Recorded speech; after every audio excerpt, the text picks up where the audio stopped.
Barangay Love Stories. Hindi ito magiging mainam na paraan upang mapasunod ang isang bata. Ito ay nagdudulot lamang ng matinding trauma na nadadala niya hanggang sa pagtanda. Ikaw kabarangay, paano mo nililinang ang iyong anak at inihahanda siya sa kanyang paglaki? Dear Papa Dudut, magandang tanghali po sa inyo at sa mga kabarangay natin dyan na nakatune in sa Barangay Love Stories. Itago niyo na lamang po ako sa pangalang Cherry. 45 years old, taga Santa Rosa, Manila, at sa kasalukuyan, ang pinagkakabalhan ko po ay ang negosyo ko kung saan ay gumagawa kami at nagsusupply ng mga lumpiang sariwa sa iba't ibang sikat na kainan sa Metro Manila. Natatandaan ko pa na malaking dagok sa business ko ang dumating na pandemic, pero dahil unti-unti nang bumabalik sa dati ang lahat ay bumabalik na po ang mga ipinuhunan ko at kumikita na rin ang negosyo ko. Hindi po ako pinanganak na business-minded, Papa Dudut. Hindi rin pumasok sa isip ko na kumuha ng kursong may kinalaman dito dahil pangarap ko pong maging isang nurse. Kaso'y inimpluwensyahan po ako ng Tatay Froilan ko na walang patutunguhan ng ganong klase ng propesyon, lalo na sa estado ng ating bansa pagdating sa benepisyo ng mga healthcare workers. Single father po ang tatay ko matapos mamatay ng nanay ko dahil sa sakit. Kaya naman bata pa lamang ay malaki na po ang respeto ko at paggalang sa kanya.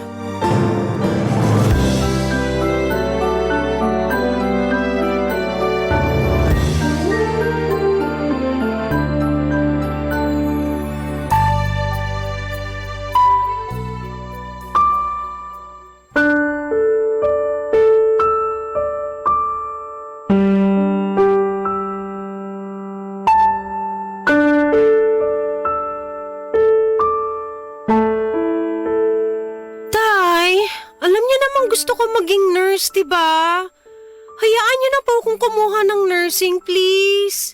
Bakit kasi gusto mong pa maging nurse? Ano kinabukasan mo dyan, Aber? Wala, Cherry. Sinasabi ko na sa'yo. Kaya ngayon pa lang, tigilan mo ng pangungulit mo sa akin na yan ang kukunin mong kurso sa kolehiyo. Ang gusto ko, kumuha ka ng may kinalaman sa pagnenegosyo para pagka-graduate mo, hindi ka matayenga sa pagiging empleyado. Pero ano naman pong kurso yun, Tay? Alam niyo naman na hindi ko hilig ang pagnenegosyo. Anong alam ko dun?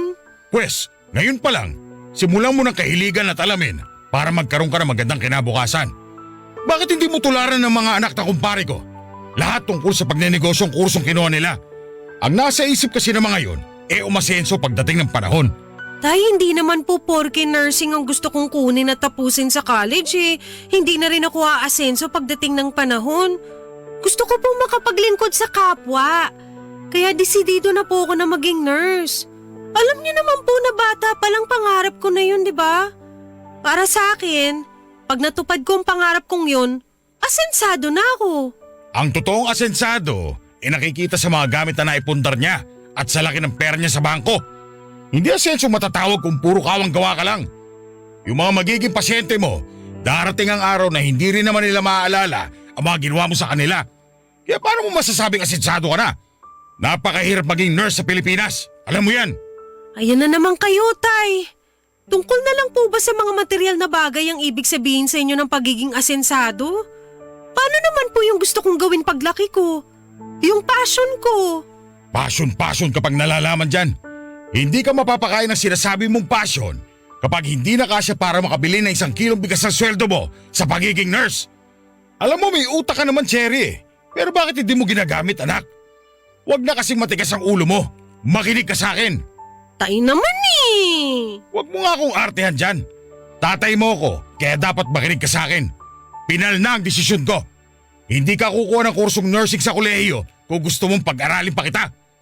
Hala, magsaing ka na doon, kaysa simangutan mo ako ng ganyan.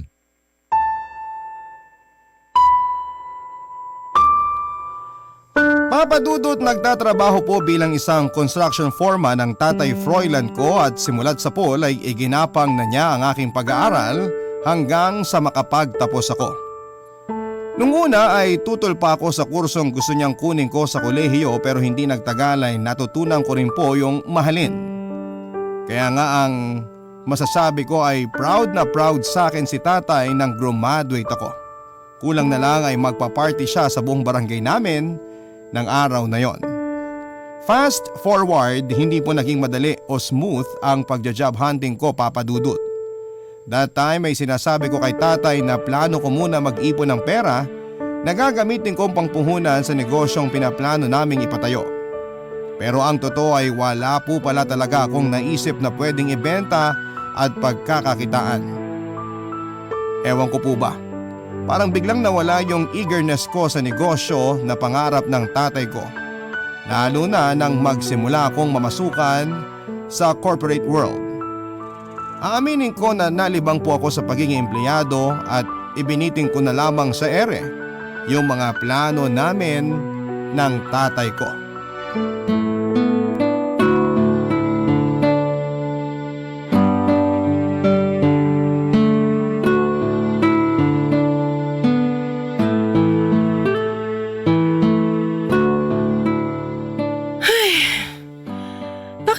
Kulang na naman yung sweldo ko dito sa payslip ko. Ako naman, tong payroll talaga namin. Hindi na naman sinama yung leave ko. Nag-file naman ako last cut-off. Malayo pa lang ako, kitang-kita ko na yung nakasimangot mo mukha. Uhulaan ko. Tungkol na naman ba sa sweldo mong pinagkakaganyan mo, Cherry? Opo, kasi po kulang na naman sinahod ko ngayong cut-off. Hindi po naisama yung sick leave ko last time, nag-file naman ako ng leave form. Nakakainis kasi kailangan ko pa naman yung pera ngayon. Paano kaya to? Baka maputulan tayo ng kuryente, tay. Magbabayad pa tayo ng tubig at internet. May naitatabi pa naman ako doon. Yun na lang muna ang gamitin natin. Pasensya ka na, tay, ha? Kinailangan mo pang makiambag sa mga bayarin natin. Alam ko iniipon mo yung pera mo eh. Wala namang kaso yun, Nak. Ayoko rin naman mamroblema ka pa sa pera kung pwede naman ako magambag. Pero Cherry, huwag mo sanang mamasamay na sasabihin ng tatay, ha? Tungkol saan po, tay? Tungkol sa estado mo ngayon sa buhay. Ay, tay, pag-uusapan na naman po natin yun. At bakit naman hindi? Kung kailangan kong ulit-ulitin sa iyo tungkol sa bagay na yon, gagawin ko hanggat humihinga ako, Cherry. Anak naman kasi. Ano ba plano mo sa buhay mo? Gusto mo ba habang buhay ka na lang maging empleyado? Gusto mo ba lagi ka na lang nag-aabang ng sweldo kada kinsenas at katapusan? Ni minsan ba hindi pumasok sa isip mo na magtayo ng sarili mong negosyo para naman makaalis ka na sa pamasukan? Siyempre naisip ko rin po yun. Di ba nga po sinunod ko yung gusto nyo? Na business course ang kunin ko. Kaya alam ko na po yan, tay. Sa nakikita ko, masyado ka nang nasasanay sa pagiging buhay empleyado mo. Aba Cherry, ilang taong ka na ba? Baka naman pinapangarap mo ng tumanda at magretiro sa kung anumang posisyon mo dyan sa opisina nyo. Kung ganun, tay, ano pong gusto nyong gawin ko? Pagsikapan mo na makapundar ng sarili mong negosyo dahil yun lang ang susi sa pag-asenso. Hindi ka yayaman kung papasok ka lang ng alas 8 ng umaga at uuwi ng alas 5 ng hapon, sinasabi ko sa'yo. Mas maganda kung isusubsob mo lang din ang sarili mo sa pagtatrabaho, yung sarili mo ng business na nakapangalan sa'yo pinagkakaabalahan mo at hindi sa ibang tao. Darating din po tayo dyan, tay. Kailan pa? Kapag uugod-ugod na tayo pareho. Alam mo, habang bata ka pa lang, tinutupad mo na yung pangarap natin. Para marami ka pang panahon na pagtrabahuhan yon. Huwag ka makontento sa kung anong meron ka, Cherry. Kumilos ka. Hindi ka man lang ba naiinggit sa mga kaklase mo na meron nang naipupundar, samantalang ikaw, ultimong matinong cellphone, hirap kang makabili? Bakit kailangan niyo pa pong sabihin yan? Sino pa ba magsasabi sa'yo nun? Ibang tao? Malamang ako na tatay mo. Kaya nga dapat mong gawin, pakinggan ang mga tinuturo ko at sundin ang mga yon. Para din naman yun sa ikabubuti mo, anak. Kaya kung ako sa'yo, tigil-tigilan mo na yung karereklamo mo. Papa Dudut, aaminin ko po na nasaktan ako sa mga sinabi ni tatay and at the same time ay sinampal ng realidad na habang umaasenso mga tao sa paligid ko ay napag-iiwanan naman po ako. Yun po ang naging inspirasyon ko para baguhin ang disposisyon ko sa buhay. Nagsimula po akong magplano at mangarap ng mga bagay-bagay para umunlad ang estado ko Katulad ng mga kaklase ko na meron ng sariling bahay, kotse at iba't ibang ari-arian. Iniisip ko po noon na iyon ang gusto kong maging goal para lalo maging proud sa akin ang tatay ko. Simula noon, bahay at opisina na lamang po ang inaatupag ko. Sa free time ko ay umaattend po ako ng mga free workshop online na may kinalaman sa business. Marami rin po akong produkto na sinubukang ibenta sa mga katrabaho ko at kakilala hanggang sa nakita ko yung swerte ko sa paggawa at pagtitinda ng mga lumpiang sariwa. Yung maliit na puhunan ko po doon na ipon ko mula sa pagiging private employee ko ay unti-unting lumago at nadoble. Nang kakitaan ko po ng potensyal ang business ko ay doon na po ako nag-resign sa pinagtatrabahuhan ko upang tutukan ito. Aaminin ko na mahirap noong una pero labis naman po ang galak sa puso ko dahil proud na proud sa akin ang tatay Froilan ko, Papa Dudut. Barangay Love Stories. Barangay Love Stories. Meron na rin po akong ilang branches sa Manila at sa Rizal. Meron din po akong stalls na nakapwesto sa food court sa ilang kilalang mga mall. Labis-labis po yung blessing ng negosyo ko.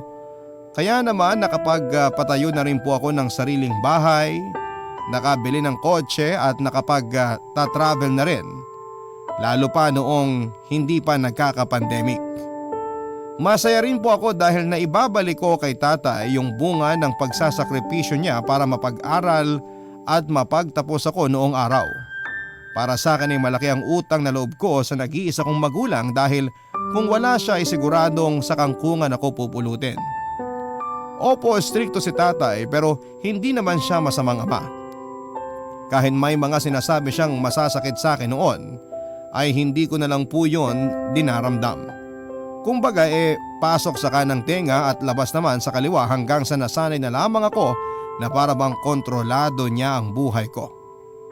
Buong akala ko ay makakawala na ako sa mga bagay na gusto niyang gawin ko dahil matanda na ako.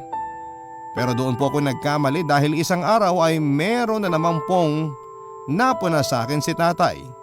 Yun po ay tungkol sa pag-aasawa ko at pagkakaroon ng sariling pamilya.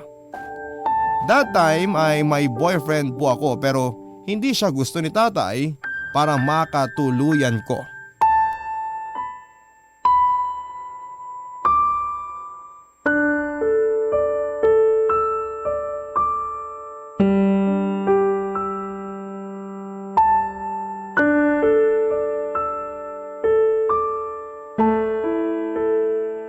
Ang hirap sa'yo, nagkaroon ka lang na may pagmamalaki, akala mo kung sino ka na. Ni hindi mo na ako pinakikinggan samantalang sa ating dalawa, ako ang tatay mo, Cherry. Ano po bang hindi pinakikinggan ang sinasabi niyo, Tay? Sa lahat ng bagay sa buhay ko nakinig ako sa inyo. Sa kursong kinuha tinapos ko, sa pagnenegosyo. Tapos pati sa lalaking mamahalin ko, dinidiktahan niyo pa rin ako? Pinakikialaman niyo pa rin ako? Hindi yun pangingialam o pandidikta. Ang tawag doon, gabay ng magulang.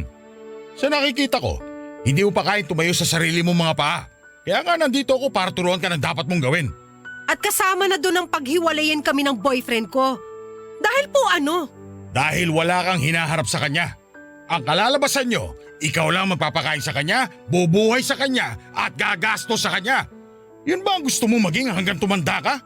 Saka sa itsura niyang boyfriend mo, mukhang hindi gagawa ng matino. Ano naman pong ibig niyong sabihin dyan? Baka ang siste, gatasan ka lang yan. Gamitin tapos sa huli lokohin. Alam na alam ko mga galawan ng mga lalaking katulad ng boyfriend mo, lalo pat may pera ka. Sumusobra na po talaga kayo. Napaka-judgmental niyo naman masyado. Sinasabi ko lang ang mga nakikita ko.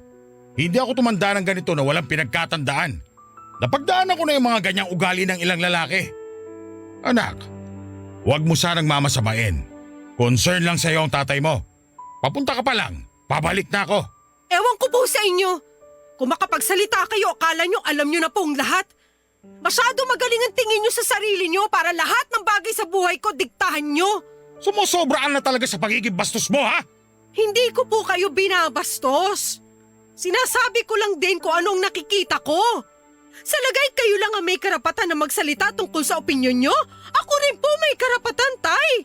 Kaya gusto ko lang sabihin na masyado kayong bilib sa sarili nyo. Malaki na po ako para tratuhin yung bata. Kaya ko na magdesisyon sa sarili ko nang hindi kayo kinukonsulta. Kaya kung ayaw nyo akong suportahan, huwag nyo na lang akong pakialaman. Darating ang araw na maiisip mong baluktot ang mga katwiran mo. Tapos sasabihin mong tama ako, pero huli na para magsisi ka. Mas malaki pa po ang tsansa na magsisi ako kapag nakinig ako sa inyo. Kaya sa pangatawanan ng desisyon ko na hindi ko ihiwalayan ang boyfriend ko. Pasensya na kayo, pero wala na kayong magagawa. Tawagin niyo na po akong Swail na anak dahil nakipagsagutan po ako sa tatay ko pero desidido po akong hindi hiwalayan ng boyfriend ko, Papa Dudut. Mahal na mahal ko po siya at para sa akin ay siya ng lalaking gusto kong makasama habang buhay. Yun po ang unang beses na sinuway ko ang gustong mangyari ng tatay ko, Papa Dudut. Kaya kitang kita ko ang disappointment sa kanyang mukha. Pero dahil alam ko naman sa sarili ko na malaki na ako at kaya ko nang mag-decide, ay pinangatawanan ko po ang gusto kong mangyari. Bilang unang hakbang ay nagsama po kami ng boyfriend ko sa bahay na pagmamay-ari ko at nagkaroon kami ng anak na lalaki, si Rafael. Nang magkaanak po ako, Papa Dudut, ay muli akong umasa na magkakaayos kami ni tatay. Siyempre ayoko naman pong habang buhay na magtanim ng sama ng loob sa kanya dahil magulang ko pa rin siya. Kaya nga sinimulan ko nang magbalik loob sa kanya bilang anak. Kasama na doon ang pagpapakilala ko sa kanya sa anak ko na apo niya sa akin. Hindi nagtagal ay unti-unti pong naging daan si Rafael para magkaayos kaming mag-ama, Papa Dudut. Mabilis po na lumipas ang mga taon. Nang tumungtong sa edad na 6 ang anak namin ay doon naman po nagkalamat ang pagsasama namin ng tatay ni Rafael matapos ko siyang mahuling ng bababae. At ang masakit pa doon ay pinili niya ang babae kesa sa amin ang anak ko. Masakit oo, pero tinanggap ko na lamang na may pag-ibig na hindi para sa akin at mas nag-focus na lamang ako sa pagpapalaki kay Rafael. Bagaman paminsan-minsan ay nakakarinig pa rin po ako ng panunumbat kay tatay, pero nagbingi-bingihan na lamang ako, Papa Dudut.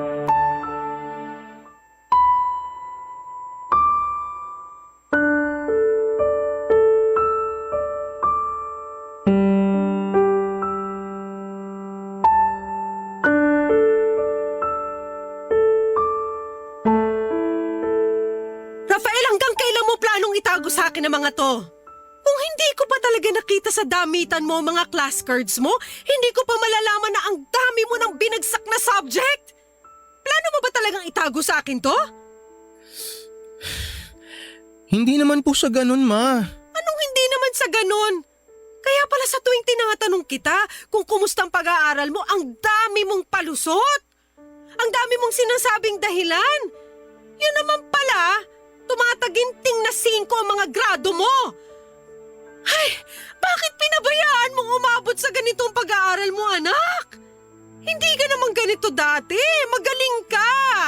Nangunguna ka nga sa klase niyo noon eh. Noon po yun, kasi gusto ko pa yung ginagawa ako. At anong ibig mong sabihin? Hindi mo gustong ginagawa mo? At anong pinagkaiba ng pag-aaral mo ngayon sa pag-aaral mo noon?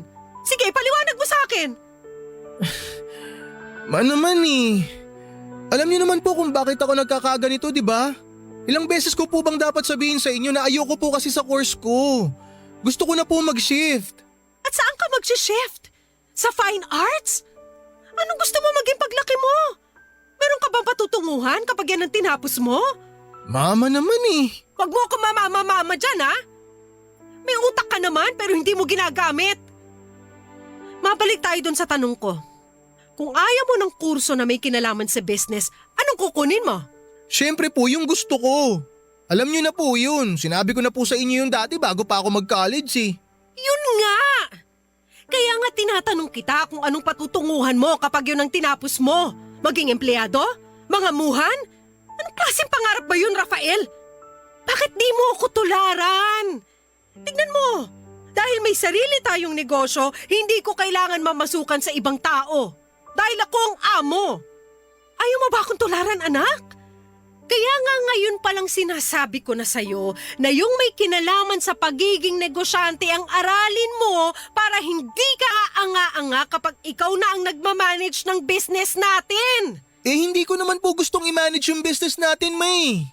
Tutulong po ako pero may sarili pa rin po akong pangarap. Walang kwenta yung pangarap mo kung sa dulo hindi ka aasenso. Kahit kailan, hindi magiging sapat na gusto mo lang ang ginagawa mo. Paano na lang ang mga pangangailangan mo kung hindi mo rin kayang suportahan ang sarili mo sa kakarampot na perang kinikita mo? Sige nga! Kawawa lang din ang magiging pamilya mo, Rafael. Hindi mo mabubusog ang sikmura ng mag-iina mo kung susundin mo yung passion mo. Kaya sige, ngayon pa lang, pag-isipan mo ng mabuting lahat ng mga sinabi ko. Baka dumating na lang yung araw na bigla kang magsisi at masabi mo sa sarili mo na sana nakinig ka na lang sa mama mo. Ma, wag naman kayong ganyan. Alam niyo naman po kung ano gusto ko, di ba? Gusto ko po maging artist. Pangako ma, kapag pinayagan niyo ako, pagbubutihan ko palalo yung pag-aaral ko. Sige na po ma, payagan niyo na po akong kumuha ng fine arts. Hindi! Kung gusto mo, ikaw ang tumusto sa pag-aaral mo. Bahala ka sa buhay mo, total swail ka namang anak. Ma, please. Kahit ngayon lang po kayo makinig sa akin. Ngayon lang naman po ako nakikiusap sa inyo na i-consider niyo yung gusto ko eh. Masunuring anak naman po ako, di ba? Sinunod ko po lahat ng gusto niyo. Lahat ng sinasabi niyo ginagawa ko. Hindi naman po ako nagpabaya sa pag-aaral ko eh. Tumutulong naman po ako sa business natin. Lahat ng yun ginagawa ko kahit hindi niyo na sinasabi sa akin. May kusa ako. Hindi po ba pwede na kahit ngayon lang pagbigyan niyo ako, ma? Yung gusto ko naman at hindi yung puro sa inyo. Mangyayari lang yon kapag kaya mo nang tumayo sa sarili mong mga paa. Tsaka ikaw ang dapat makinig sa akin, ha? Dahil ako ang nanay mo. Sino ka lang ba? Anak lang kita, di ba? Huwag mong sabihing mas nananalaytay sa mga ugat mo ang dugo ng makupad at taksil mong ama. Patunayan mo sa aking mali ang akala ko. Patunayan mo na sa akin ka nagmana. Papa Dudut, alam ko naman pong masakit ang sinabi ko kay Rafael pero nadala na ako ng emosyon ng panahon na yon. Dismayado kasi ako sa mga grades niya at para sa akin ay nasasayang yung pera ko sa pagpapaaral sa kanya. Siguro'y may pagkukulang din ako bilang nanay niya pero wala pa rin po siyang karapatan na isumbat yon sa akin o magmalaki dahil anak ko lamang siya at ako ang nagpapakain sa kanya. Yun po ang mga pangaral ni tatay na itinanim niya sa isipan ko simula noong bata pa ako. Kaya malaki po ang takot ko sa kanya bilang magulang ko. Umaasa po ako, Papa Dudut, na nang dahil sa parehong pamamaraan na ginagamit sa akin noon ni tatay ay uubra yon sa anak ko. Nang pagbubulakbol niya sa eskwela dahilan para labis akong ma-stress. Doon ko po naisip na kausapin ang tatay ko at sinabi niya sa akin na siya ang bahalang magpatino sa anak ko, Papa Dudut. Bagay na sinang-ayunan ko naman. Hindi nagtagal sa bahay na namin tumira si Tatay Froilan at sinimulan na niyang disiplinahin ang kaisa-isa niyang apo. Sa loob po ng isang buwan na pananatili ni tatay sa bahay ay napansin ko po ang pagbabago sa anak ko. Pero imbes na mapabuti mukhang lalo pa pong napasama ang anak ko, Papa Dudut. Barangay Love Stories. Barangay Love Stories. Ang ibig ko pong sabihin na napasama ay napansin kong naging bugnutin at tahimik si Rafael, Papa Dudut. Oo, nalimitahan ang paglabas niya sa bahay namin at mas natutukan niya ang pag-aaral niya. Pero parang naging sapilitan po ang lahat. Kita ko rin po sa kanyang pagiging mailap sa akin at naging malungkutin at tahimik din po siya, Papa Dudut.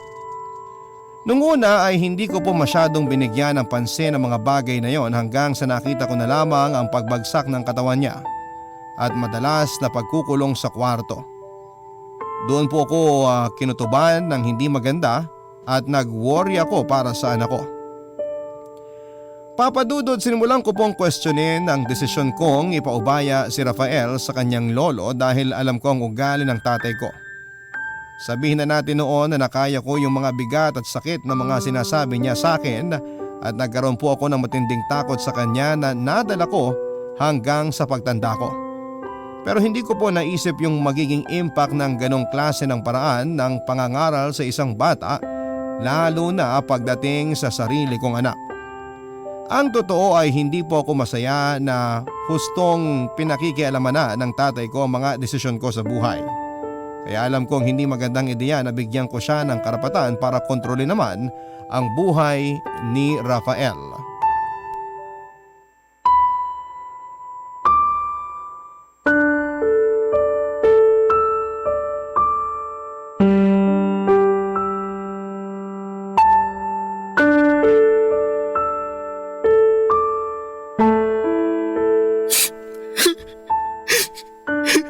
Anong iniiyak-iyak mo dyan?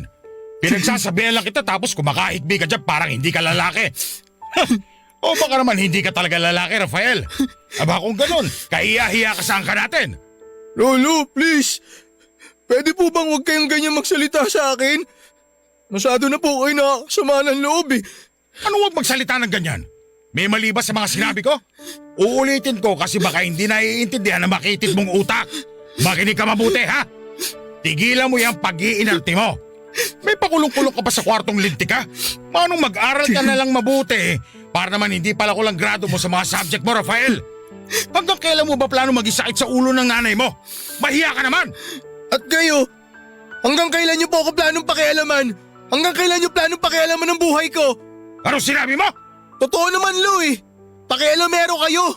Actually, kayong dalawa ni Mama. Pakialamero kayong dalawa. Ang dami niyo pang sinasabi na kung ano-anong nakakasakit. Imbis na suportahan niyo na lang ako sa kung anong gusto ko. Masyado kayong mga pakialamero! Ang kapal naman ng mukha mong sagot-sagutin ako! Tay! Rafael, anak! Ayos ka lang ba? Naku, nagtutugo ang labi mo! Yan naman kasing anak mo, Cherry. Kung bastusin ako, akala mo hindi ako ang lolo niya. Pero kahit na! Hindi niyo pa rin dapat sinaktan ang anak ko! Apo niyo siya! Apo ko nga siya. Kaya gusto ko isaksak dyan sa utak ng magaling mong anak na dapat gawin niya mga sinasabi ko. Dahil para rin yun sa kapakanan niya. Tingnan mo ikaw, nung sinuway mo ako, may nangyari ba mabuti sa'yo? Wala, di ba? Iniwan ka pa rin ng tatay ng anak mo.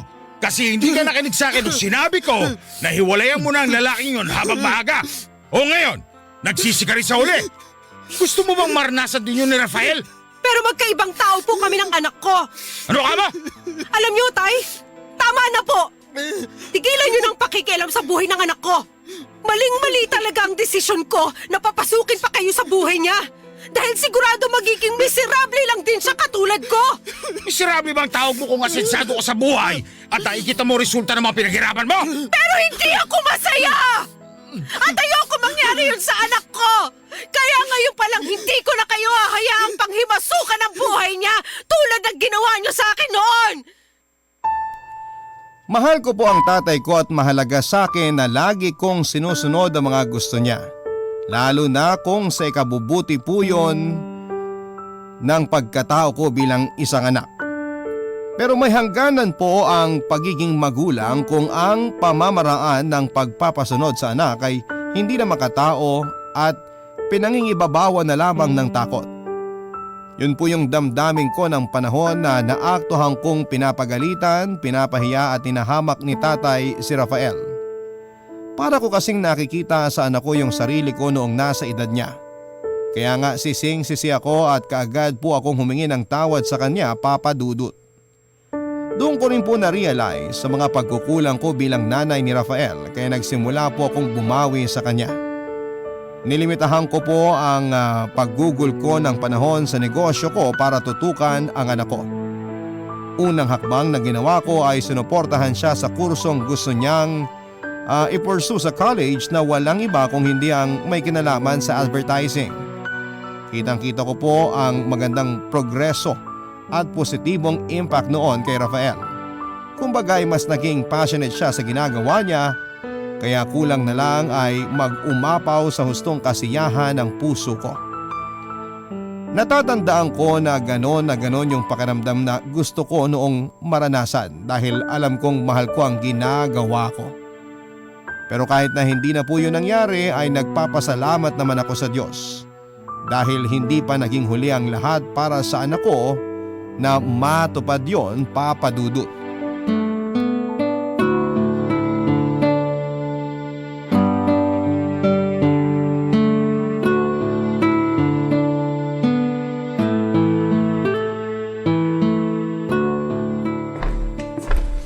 Ma, tingnan nyo oh. Nagluto po ako na masarap kasi may good news po ako para sa inyo. Upo muna kayo bago ko sabihin, dali. Aba, ano yan ha? Naintriga naman ako bigla, anak. At nagluto pa talaga ng ano ba to? Uy! Lechon paksiw! Paborito ko to! Kaya nga po yan ang niluto ko eh. Kasi alam ko na paborito nyo yan. Bukod po ron, namiss ko rin po kasi na kasabay kayong kumain. Medyo matagal na rin po kasi yung huling beses na nagkasabay tayo eh. Pasensya ka na, anak, ha? Masyadong busy si mama sa pagmamanage ng business natin. Ma, hindi nyo po kailangan humingi ng dispensa sa akin. Naiintindihan ko po yun. Kaya nga kapag may chance na pwede ko kayong makasama o kahit na makasabay lang kumain, sinasamantala ko na eh. Ay, pero ma, yung good news po pala na gusto kong sabihin sa inyo tungkol po dun sa painting na ginawa ko last time. Ma, nanalo po yun ng first place. Talaga? Oh my gosh! Congratulations, anak! Grabe, ang galing-galing mo talaga! Siyempre po, mana po ako sa inyo eh. Talentado. Wala naman akong talent bukod sa gumawa ng masarap na lumpiang sariwa. Ano pong walang talent? Nakita ko po yung mga painting nyo, ma. Ang gaganda nga po ng mga yun eh. Kaya sigurado po ako na nagmana ako sa inyo. Oh, tignan mo to, nambola pa. Pero nak, sobrang proud ako sa'yo kung alam mo lang. Pasensya ka na ha, kung ngayon ko lang na-appreciate ang mga bagay na ginagawa mo. Masyado ako nabulag na diktahan ka kasi akala ko yun ang tama. Na porke ako ang nanay mo, inisip ko na ako lang ang may control sa'yo. Pero maling-mali ako, nak, dahil naging makasarili ako. Ang totoo, nahihiya pa rin ako sa'yo. Ma, okay na po yun. Alam niyo sa totoo lang, nagpapasalamat nga po ako sa inyo eh kasi pinayagan niyo ako na kunin yung course na gusto ko. Tsaka pinayagan niyo ako na gawin yung bagay na hilig ko. Salamat din po kasi pinagkatiwalaan niyo ako, ma. Malaki naman talaga ang tiwala ko. Susuportahan kita. Siguro, ganun talaga ang tungkulin ko bilang magulang sa'yo. Ang alalayan ka, suportahan ka, at hindi kontrolin ka. Dahil ikaw at ikaw pa rin ang gagawa ng kapalaran mo. Pangako po, ma, na mas lalo po kayong magiging proud sa akin. Gagawin ko po ang lahat para hindi po kayo mapahiya. Una pa lang po to. Proud na ako sa'yo, anak. At pinapangako ko rin na pag-iigihin ko ang pagiging magulang sa'yo. Babawiin natin yung mga panahon na nawala dahil sa pagiging busy ko sa trabaho. Tung dinner natin, dadalasan pa natin. Palagi rin tayo magbabonding para hindi natin masyadong mamiss ang isa't isa. Anak, hindi ako perpektong mama, alam mo yan. Pero pagsisikapan kong maging mabuting magulang sa'yo kahit na magkaedad ka na. Lagi mo ko maaasahan. Maraming salamat po talaga, ma. Mahal na mahal ko po kayo. Mas mahal kita, Rafael. O paano? Kain na tayo. Kanina pa ako nagugutom eh. Mukha pa namang masarap tong lechon paksiw. Lo, anong muka? Masarap po talaga yan. Sige, sabi mo eh.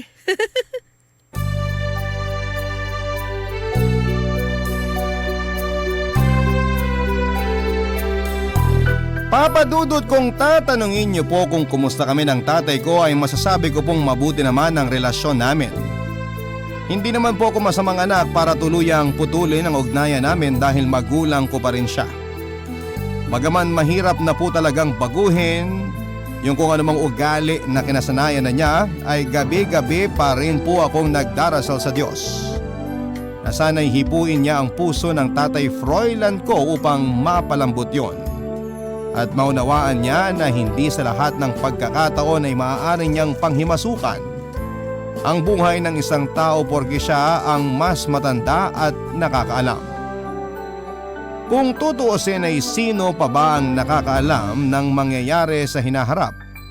Wala naman po, hindi ba? Bilang magulang kay Rafael ay masaya po ako na nakikitang masaya ang anak ko sa kung anumang ginagawa niya sa buhay niya. Iba po yung hatid na galak sa puso kapag excited siya sa mga bagay-bagay dahil gusto niya po yung ginagawa niya. Nakakahawa po ang kasiyahan niya, Papa Dudut. Maraming salamat po sakaling mapili po ninyo ang kwento ng buhay ko na itampok sa Barangay Love Stories.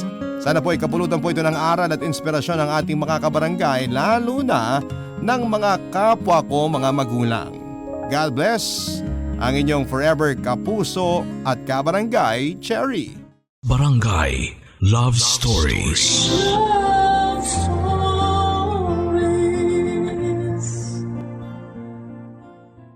Barangay LS 97.1 Number 1 Forever. Kabarangay, i-share mo ang iyong barangay love stories. Sabay-sabay nating pakinggan ang iyong kwento ng pag-ibig, buhay at pag-asa. Ipadala lang sa barangaylovestories@yahoo.com.